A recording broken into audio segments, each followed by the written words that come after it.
Olá, meus irmãos, Deus abençoe a todos. Mais uma vez estamos aqui nos encontrando, para mais um estudo. Estamos da série Conhecendo a Deus, buscando e saber quem Ele é.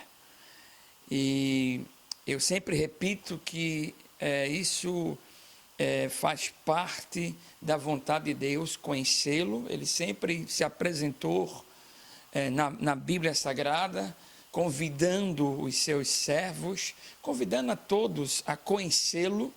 Lá em Jeremias ele diz 9:24, se alguém quiser se orgulhar, que se orgulhe de me conhecer e de me entender. Então essa é a vontade de Deus. O Senhor Jesus também falou que a vida eterna era esta, conhecer Deus como Deus verdadeiro. Então, nessa caminhada de conhecê-lo, nós aqui já apresentamos sobre a sua existência, falamos do seu amor, as manifestações do seu amor, aí falamos da bondade de Deus, a misericórdia de Deus, a paciência, a graça, O último estudo falamos sobre a graça de Deus, a graça comum, a graça especial que ela é eterna, livre e que foi manifestado em Cristo Jesus. No estudo de hoje, nós iremos falar novamente de uma característica de Deus, e é bom que sempre se coloque aqui no estudo que nós estamos buscando na Bíblia a quem Deus é, no limite da palavra, na escritura que estamos buscando isso. Mas é bom que se diga que a Bíblia é limitada para decifrar de fato como Ele é. Então Deus é muito mais do que aquilo que Ele se revelou para os homens que escreveram a Bíblia Sagrada. É muito mais do que isso. Então nós estamos olhando para a sua característica, para entendê-lo melhor, para que eu possa cantar, saber para quem eu estou cantando, para que eu não cometa o erro de cantar para alguém sem saber a vontade desse alguém. No caso aqui é Deus.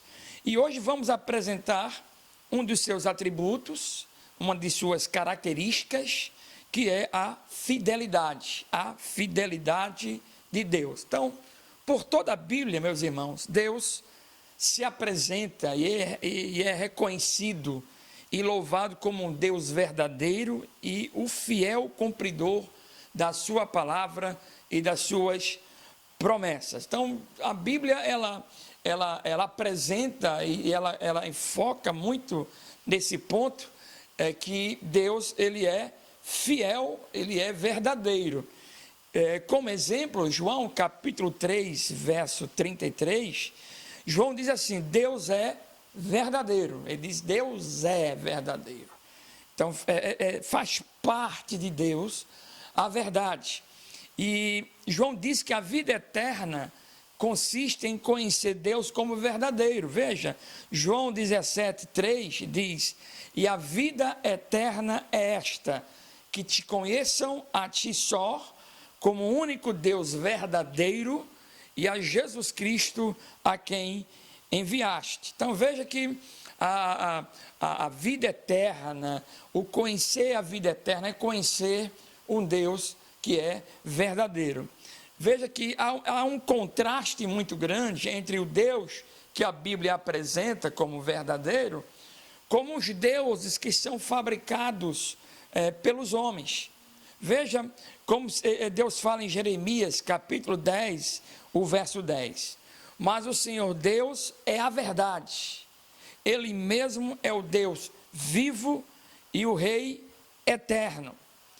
Então veja que a apresentação para os profetas e a voz dos profetas sempre enaltecia essa verdade de Deus, que Deus é o Deus, Ele é a verdade. Então Deus não é uma verdade, Ele é a verdade, absolutamente Ele é a verdade. A fidelidade de Deus está ligado à sua verdade. Veja como Davi ora a Deus no Salmo 31, verso 5, Davi diz: nas tuas mãos encomendo o meu espírito, tu me redimiste, Senhor Deus da verdade. Então, Davi também expressa essa característica de Deus em relação à sua verdade, à sua fidelidade. O apóstolo Paulo, e agora no Novo Testamento, na carta de 1 Tessalonicenses, capítulo 1, verso 9, o apóstolo Paulo diz: como dos ídolos vos converteste a Deus, para servir o Deus vivo e verdadeiro. Então, o apóstolo Paulo, escrevendo para os irmãos da igreja tessalônica, então ele diz: olha, antes vocês serviam a mentira, a deuses fabricados pelos homens, mas agora vocês se converteram de fato para um Deus de verdade, um Deus vivo, um Deus que é fiel. Então, essas e outras passagens bíblicas revelam que Deus é verdadeiro em todos os sentidos da palavra verdadeiro. Então, nós não estamos dizendo que Deus é verdade apenas para um lado da verdade. Deus é totalmente a verdade. Essa palavra tem todos os sentidos no ser de Deus.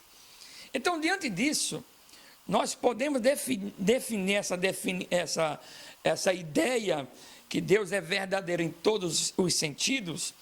Nós podemos dividir em 3 pontos. O primeiro ponto, a gente pode declarar que Deus é ontologicamente verdadeiro. Que palavra é essa, tão comprida, tão grande, né? Ontologicamente significa dizer que Deus é absolutamente verdadeiro em sua essência ou ser. Então, não cabe em Deus, não faz parte de Deus uma meia-verdade. Ele, em sua essência, em todo o seu ser, ele é a verdade. Ele não é uma obra de mãos humanas, não tem origem no pensamento ou na imaginação do homem, mas é o único ser que é verdadeiramente Deus.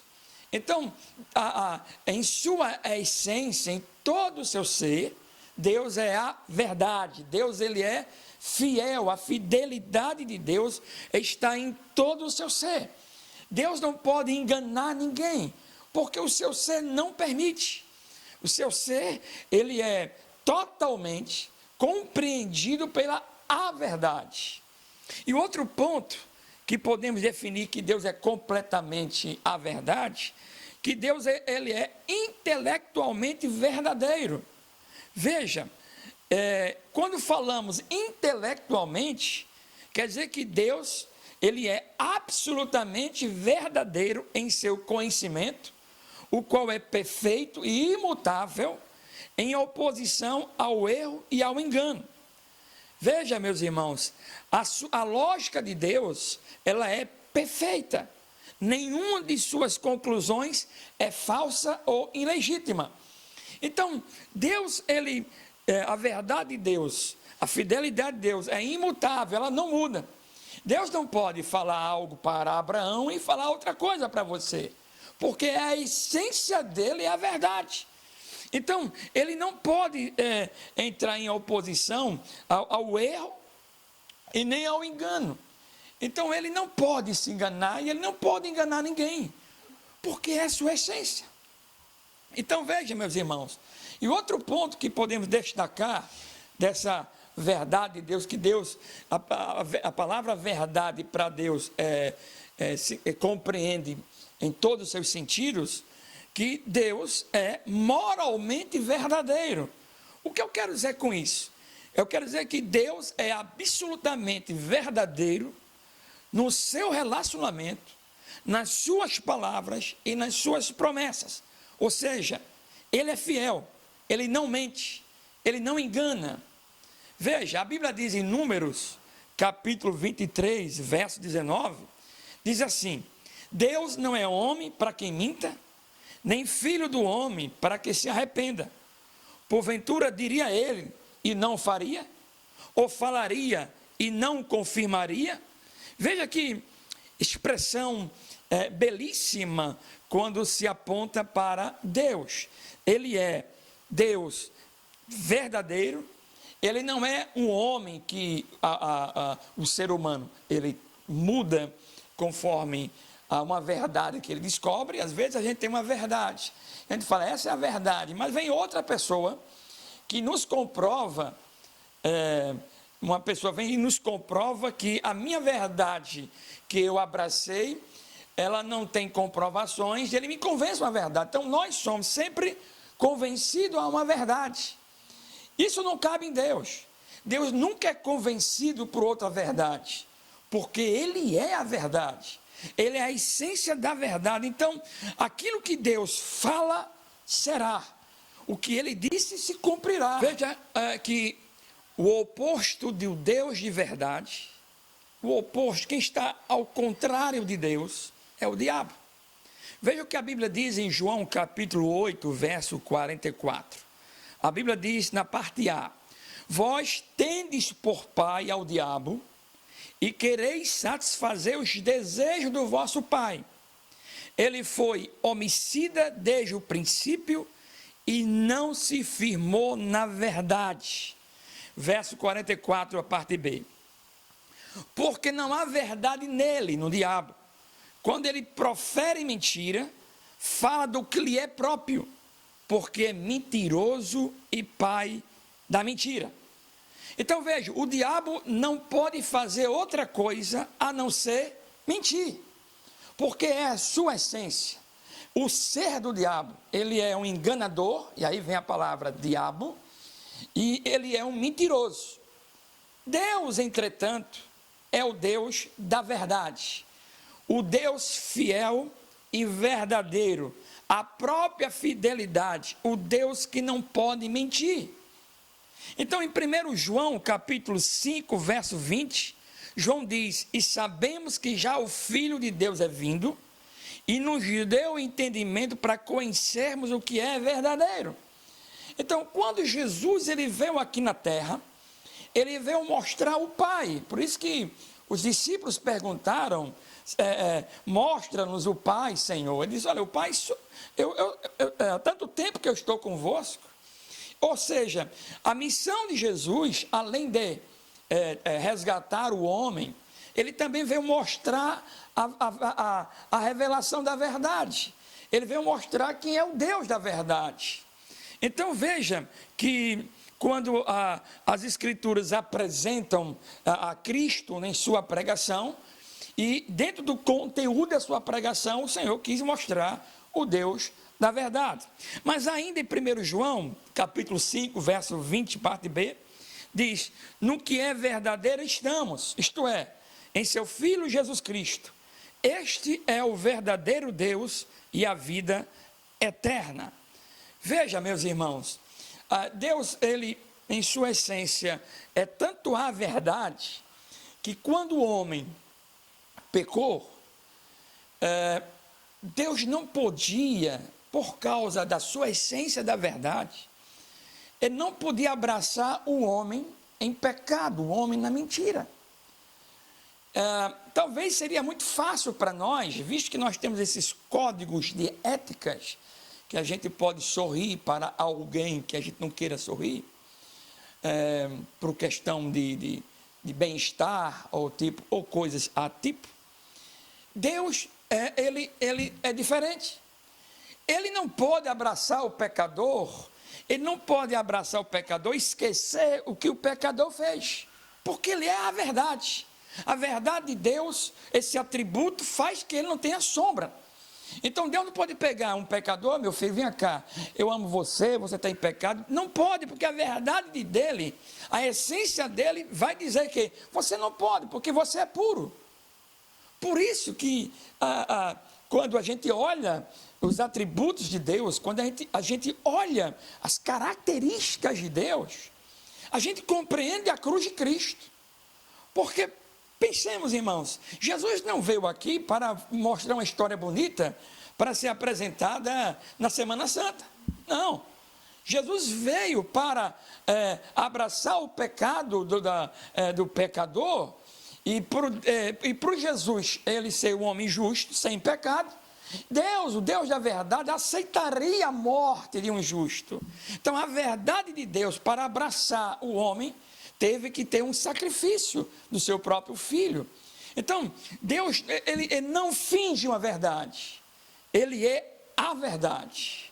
Agora, meus irmãos, eu quero apresentar para vocês as características da fidelidade de Deus, da verdade de Deus. Veja, uma primeira característica dessa verdade é que a verdade de Deus, ela é grande.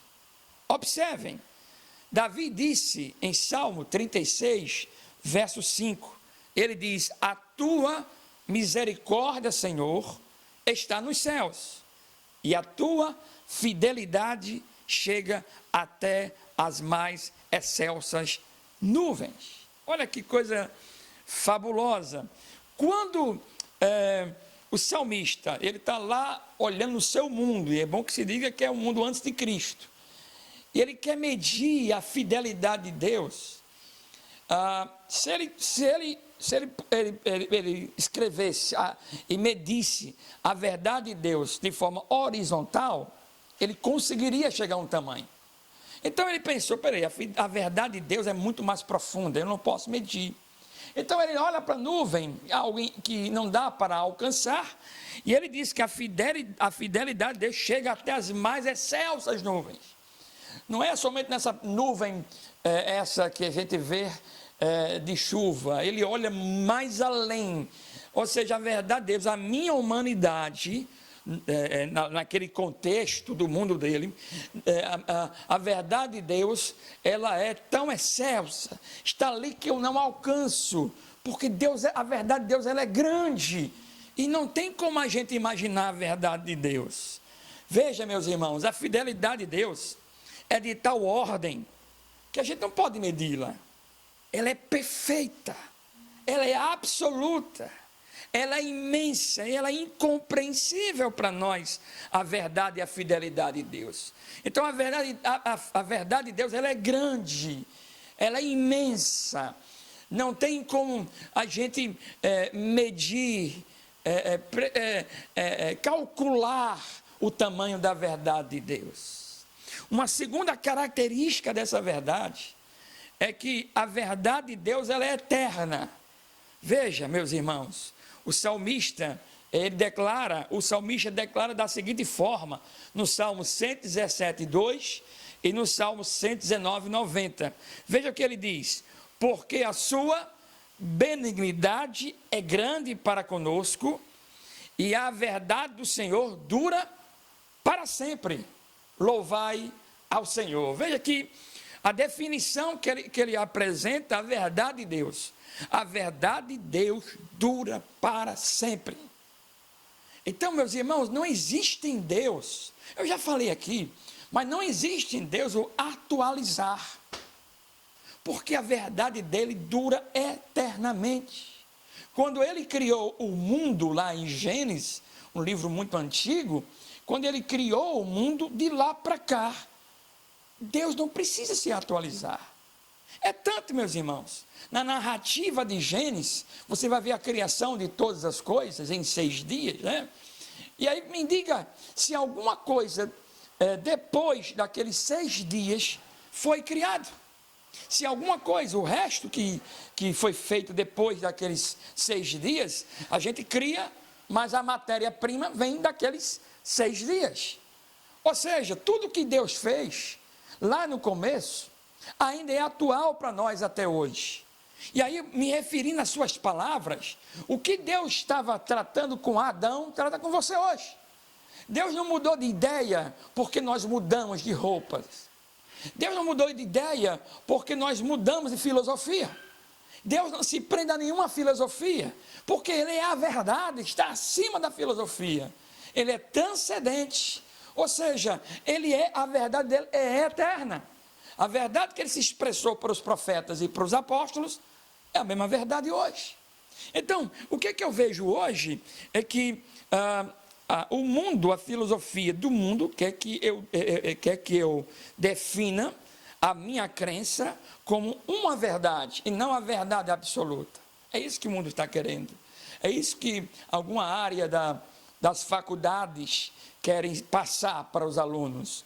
É que você tem uma crença, tudo bem, mas é uma verdade sua. A sua verdade é relativa, porque aquele que pensa ao contrário também é uma verdade. Isso é muito bonito para o discurso, mas na crença, na fé em Deus, a verdade de Deus para mim e a crença que eu tenho nele é algo absoluto, é a verdade. É claro que eu preciso pontuar que existe uma diferença entre a verdade de Deus e os costumes da religião. Costumes, podem ser examinadas, os costumes podem ser examinados, os costumes, e pode haver uma atualização nos costumes da igreja. Vou dar um exemplo. Nos anos 50, 60, o protestantismo, a sociedade andava de chapéu, né? É tanto que nas igrejas você encontrava aquele lugarzinho lá que se colocava a cabine, né? Que colocava os chapéus. E a igreja começou a entender que um homem que andasse sem chapéu na rua estava em pecado. Então misturou aí a verdade com costumes. Passou o tempo, acabou a moda do chapéu e está aqui nós sem chapéu. Ou seja, os costumes da igreja, que talvez a gente declare como a verdade absoluta, ela é relativa. Agora, a verdade de Deus é absoluta. A verdade de Deus, ela não muda. Assim como o salmista diz, dura para sempre. E aí, meus irmãos, também no Salmo 119, 90, ele diz, o salmista, a tua fidelidade dura de geração em geração, tu firmaste a terra e ela permanece firme. Uma terceira característica de Deus, uma terceira característica da fidelidade de Deus, é que a fidelidade de Deus ela é imutável. Observe, Deus não pode ser infiel. Veja, podemos usar como exemplo o povo de Israel. Veja, o povo de Israel tinha desobedecido. Ele podia acabar com eles, mas as promessas que ele tinha feito para a nação não poderia ser mudada. Escute bem. Deus falou para Abraão que a descendência dele será bendita, seria abençoada. Deus falou que a descendência dele iria sofrer na escravidão no Egito, e Deus prometeu que traria esses descendentes lá para a terra onde Abraão habitava. Ele falou para Abraão. Então Deus não podia mudar, porque estava em jogo a sua palavra. Só que esse povo, os descendentes de Abraão, que ele tira do Egito, nessa caminhada para ir para a terra prometida, eles começam a desobedecer a Deus. E aí eles estão desobedientes à sua voz. E aí no Salmo 89, verso 33, 34, Deus diz assim: mas não retirarei totalmente dele a minha benignidade, nem faltarei a minha fidelidade, não quebrarei a minha aliança, não alterarei o que saiu dos meus lábios. Escute bem, aqui Deus está falando mais ou menos assim: vocês, Israel, estão sendo desobedientes a mim, vocês estão quebrando a aliança comigo, mas veja, eu não vou retirar a minha bondade de vocês e nem a minha fidelidade, eu não vou retirar totalmente. Sabe por quê? Não é porque vocês merecem, Israel, porque eu disse lá atrás a Abraão, e quando eu disse, eu falei uma verdade, e eu vou manter essa verdade. Apesar da desobediência de vocês, eu vou conduzir vocês para a terra prometida. E aí, irmãos, o que Deus está preocupado aqui, na verdade, não é nem com o povo, é com a sua palavra. Ele não podia, naquele momento, falar para Israel: ei, está cancelado, eu vou começar com outro povo. Ele não podia, porque a palavra dele não pode mentir. Então, ele não pode, assim, mudar. Ele é fiel ao que ele diz, é imutável a voz dele. E aí ele diz: olha, não vou quebrar minha aliança, eu não vou alterar o que saiu da minha boca, por causa de vocês. Então, observem que o que muda é o homem. O homem, ele muda os seus conceitos, o homem muda conforme os seus pecados. Mas Deus, ele não muda. Dos seus lábios, irmãos, o que foi dito se cumprirá, porque ele é a verdade. E aqui, irmãos, abrindo aqui um ponto, eu queria enfatizar a importância da leitura bíblica, a importância do estudo bíblico. Infelizmente, irmãos, o nosso povo, ele é dado mais para acreditar no que se diz do que examinar as Escrituras. As pessoas não estão colocando um filtro nas pregações, e o modelo certo é isso que o pregador está dizendo, está na Bíblia, está na Escritura o que está falando, mas nós estamos acreditando de forma aberta, sem filtro. A gente escuta uma canção no rádio e a letra daquela canção fala de uma coisa que a Bíblia nunca disse, e você acredita e nós acreditamos. É interessante que a gente estude Deus, a sua palavra. Sabe por quê? Porque se Deus nunca muda, como, pois, eu vou entender Deus, uma mudança de Deus em determinadas situações da minha vida, se Deus não muda, se Deus nunca mudou? Se Deus disse que estaria comigo até a consumação do século, como é que eu vou acreditar na voz do diabo, dizendo que Deus me abandonou? Se a Bíblia diz que praga nenhuma chegará na minha tenda, como é que eu vou acreditar numa obra de macumba sobre a minha vida? Como é que eu vou ficar oprimido, com medo? Fizeram uma obra de macumba para mim. Eu vou acreditar num Deus que não muda. O Deus da aliança. O Deus que disse, eu estou convosco. A minha aliança eu não quebro. Nós pertencemos a Ele, meus irmãos. Por isso que é interessante a gente entender, buscar nas Escrituras quem é Ele, para que eu entenda. Se Deus nunca mudou, então a voz dele é atual para todas as situações da minha vida. Meus irmãos, diante disso, diante do que nós apresentamos da verdade de Deus, e da fidelidade de Deus, eu entendo que Deus manda recados para todas as pessoas. Vejamos. O primeiro recado que a Bíblia apresenta a fidelidade de Deus vai para todos os ministros de Deus. Observem, Paulo escreve esse recado para os líderes de Coríntios, em 1 Coríntios capítulo 4, verso 1 e verso 2. Paulo diz, que os homens nos considerem como ministros de Cristo e despenseiros dos mistérios de Deus. Além disso, requer-se dos dispenseiros que cada um se ache fiel. Veja, primeiro recado que essa doutrina da fidelidade transmite vai para os ministros de Deus. Irmãos, é incompreensível um servo de Deus mentir.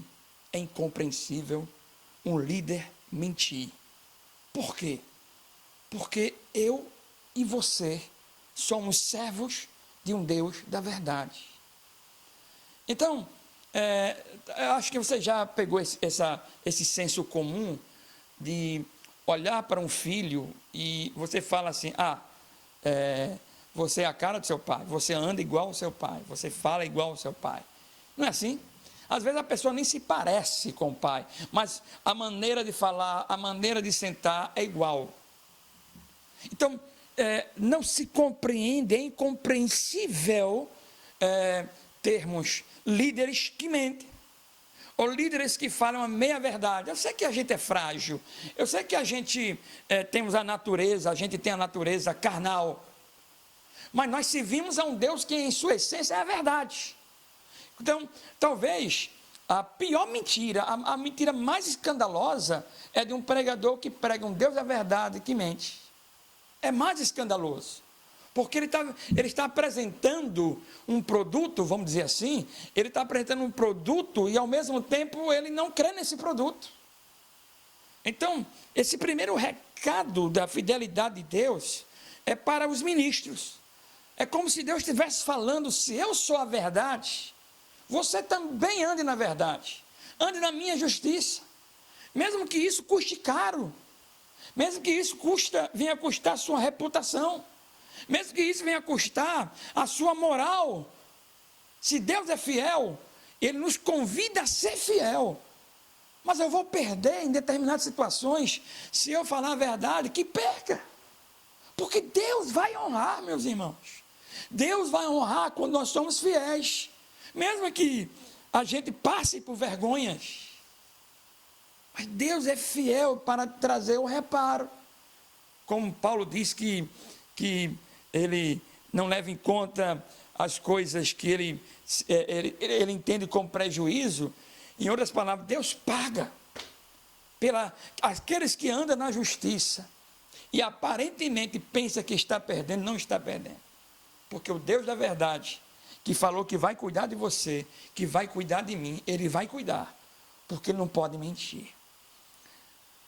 Meus irmãos, que Deus nos conceda a graça para podermos dizer como Davi disse, no Salmo 40, verso 10. Davi diz: não escondi a tua justiça dentro do meu coração, apregoei a tua fidelidade e a tua salvação.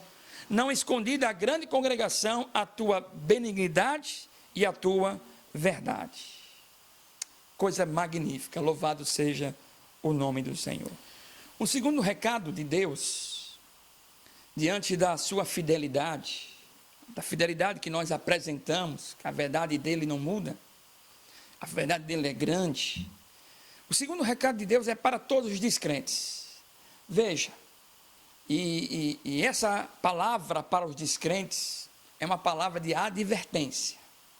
Veja, Deus é fiel também na execução dos seus juízos.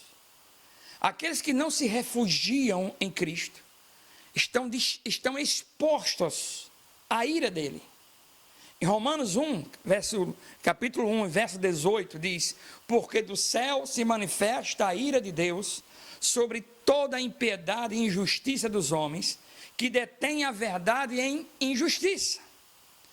Meus queridos, assim como Deus não muda com as suas promessas, Deus não muda também com os seus juízos. Veja, Deus não pode ter por inocente o culpado, a não ser que a este seja imputada a justiça de Cristo. Então, meu amigo, você que está assistindo a esse estudo, então, se Deus é fiel, Deus é o dono da verdade, Ele é a verdade, então as suas promessas vão se cumprir, as coisas boas das promessas, mas também os seus juízos vão se cumprir também. Se Ele diz, e revelou isso em Cristo, diz que haverá um inferno para aqueles que andaram em rebeldia contra Ele, aqueles que não andaram nos seus estatutos, então haverá esse juízo. Então Deus não vai desistir do inferno, Deus não vai desistir do lago de fogo, Deus não vai desistir do castigo que Ele tem para os injustos, para aqueles que não confessam Cristo como seu Salvador, porque Ele é verdade. Ah não, mas Deus é amor, Ele vai chegar um momento que Ele vai mudar. Não muda. Já apresentamos aqui que a verdade de Deus não muda, e se a verdade de Deus não muda, então seus juízos vão se cumprir. Deus vai manifestar o seu juízo. Então, meus queridos, assim como nós entendemos as coisas boas, né, que abraçamos, também entendemos dos juízos de Deus, que Deus vai sim castigar os pecadores que não estão andando na sua presença. E aí, meus irmãos, o terceiro recado que nós tiramos da doutrina da fidelidade de Deus, esse recado vai para todos que querem viver para a glória de Deus. Veja que coisa maravilhosa. Nós precisamos crer de fato na fidelidade desse Deus. Veja, nós adoramos, meus irmãos, o fiel, o Deus que não pode mentir, aquele que não pode deixar de cumprir as suas promessas. Portanto, devemos agir com base nessa verdade. Eu adoro um Deus fiel, na sua essência está a verdade, Ele não pode mentir. Meus irmãos, deixa eu pensar aqui com os irmãos, às vezes a gente confunde as coisas. Ah, Deus me prometeu, e por isso vai se cumprir. E quando a gente fala Deus me prometeu, alguém está dizendo assim: Ele me prometeu um carro, me prometeu uma casa, ele me prometeu isso, porque alguém disse para você que Deus está dizendo. É preciso ter muito cuidado nisso. Veja, Deus vai cumprir a promessa que ele disse através das Escrituras. Isso aí é a verdade. Você tenha cuidado, tenhamos cuidado, meus irmãos. E aí o irmão vem para, alguma pessoa chega, Deus está dizendo a você que vai lhe dar isso. Aí você diz, Deus me prometeu. Mas é preciso que se entenda que a Bíblia diz que o profeta, ele está sujeito ao erro. Ou seja, às vezes não é Deus que está falando, é o profeta, é a pessoa que está falando. Por isso eu recomendo aos irmãos a estudar as promessas de Deus que estão na Bíblia, as promessas.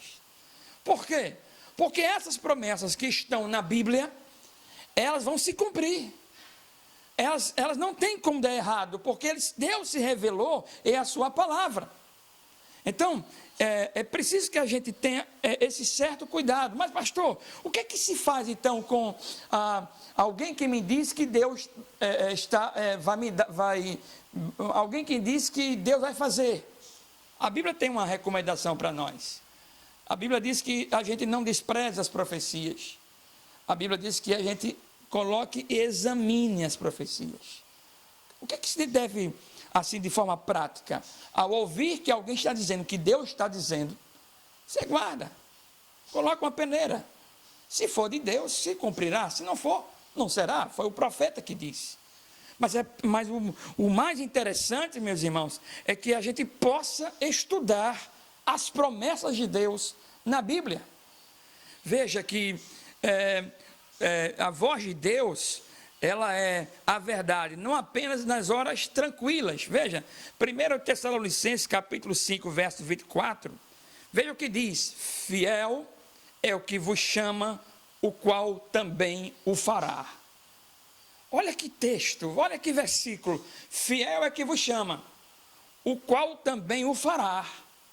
Então, se Deus lhe chamou, se Deus me chamou, se eu sou chamado por Deus e a palavra diz que Ele vai tomar conta da gente, não tem como Deus mudar.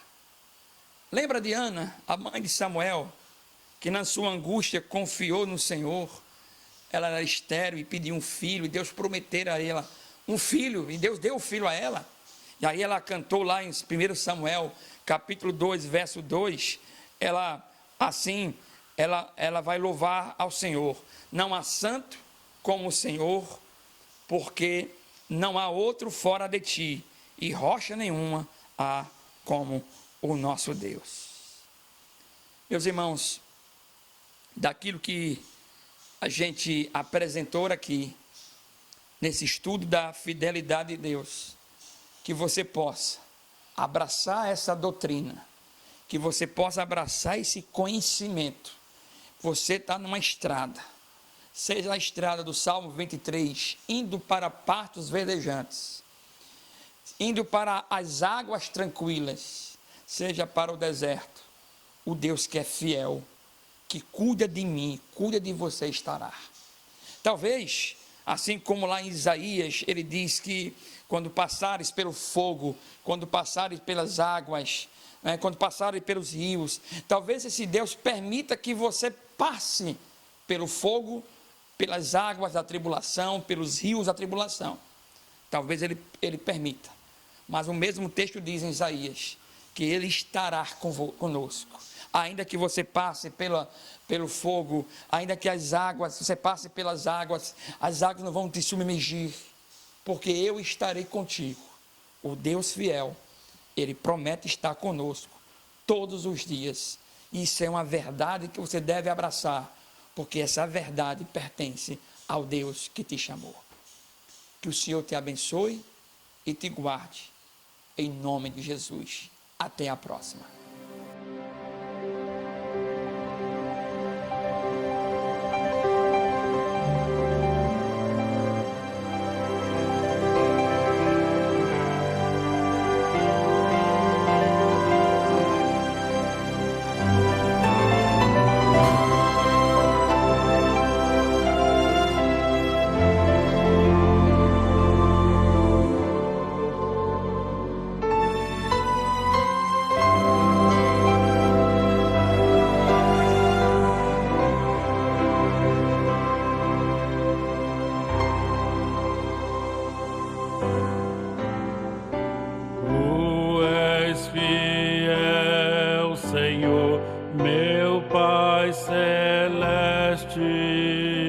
pleno poder aos teus filhos